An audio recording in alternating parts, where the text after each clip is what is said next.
रखवाला बा, देवरा मोर ढोढ़ी के रखवाला बा।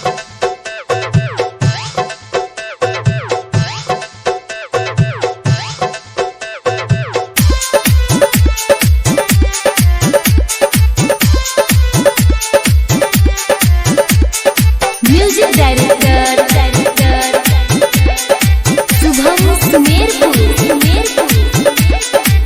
जालन बहरा कहे ये मुआना तुहा से बड़ा धन कवन, मारल चाहे बबियो भी मजा रही बड़ा हम परेशान। ए जी जालन बहरा कहे ये मुआना तुहा से बड़ा धन कवन, मारल चाहे बबियो भी मजा रही बड़ा हम परेशान। बहनलू हो घर वाला बा, भौजी के साथ रहल चाहता, देवारा मोर ढूंढी के रखवाला बा, देवारा मोर ढूंढी के रखवाला बा।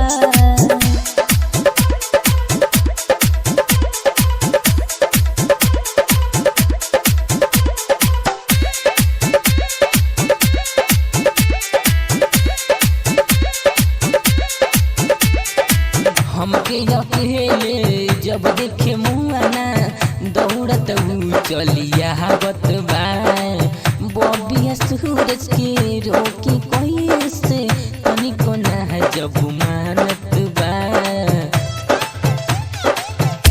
ए जी हमके अकेले जब देखे मुआना दौड़त चलिया आवत बा, बबिया सूरज के रोकी कैसे तनिको ना जब मानत बा।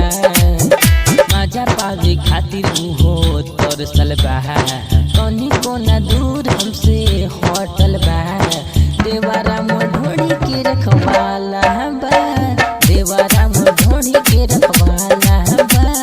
घरमा में होत बड़ी काला बा, देवारा मोर ढोढ़ी के रखवाला